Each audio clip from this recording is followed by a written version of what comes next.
ఆడ మేడిగడ్డను ఎండబెట్టిండు, నీళ్ళు ఇస్తలేరు రేవంత్ రెడ్డి. ఇయ్యడు. ఎందుకు ఇయ్యడు? ఎందుకంటే ఆయన బాస్ కింద ఉన్నాడు చంద్రబాబు నాయుడు. నువ్వు కడితే బరాబర్ మర్యాద ఉండదు రాబాయ్ అంటే కిందికి నీళ్ళు పోవన్నాయి. మరి ఇయ్యడు. ఆయన ఆడిచ్చినట్టు ఈయన పాపం ఈయన దేవుని ఈయన కోవట్టు చిన్న మనిషిన, వాళ్ళిద్దరు ఎట్లా ఆడిస్తే అట్లా ఆడేటోడు ఈయన చేతులు ఏముంటుంది.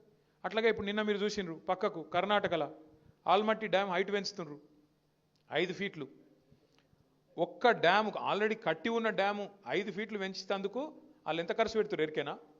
70,000 కోట్లు ఒక భూసేకరణకే. 70,000 కోట్లు. అదే కేసీఆర్ గారు 40 లక్షల ఎకరాలకు నీళ్ళు ఇచ్చే ప్రాజెక్టు దాని మీద 93,000 కోట్లు ఖర్చు పెడితే తిన్నాడు 1,00,000 కోట్లు తిన్నాడు 1,00,000 కోట్లు తిన్నాడు వేసుకపోయింది ఇంట్లోకు. మనం ఎప్పుడైనా ఆలోచించినామా కనీసం? అరే 93,000 కోట్లు ఖర్చు అయిన ప్రాజెక్టులో 1,00,000 కోట్లు ఎవడెట్లా తింటాడు? మరి 1,00,000 కోట్లు ఈయననే తింటా బరాజులు ఎవడు కట్టిండు? ఆ పంప్ హౌజ్లు ఎట్లా కట్టిర్రు? ఆ సొరంగ మార్గాలు ఎట్లా కట్టిర్రు? మరి ఆ మొత్తం కాలువలు ఎట్లా కట్టిండ్రు? గన్ని రిజర్వాయర్లు ఎట్లా వచ్చినాయి? గిన్ని నీళ్ళు ఎట్లా వస్తున్నాయి?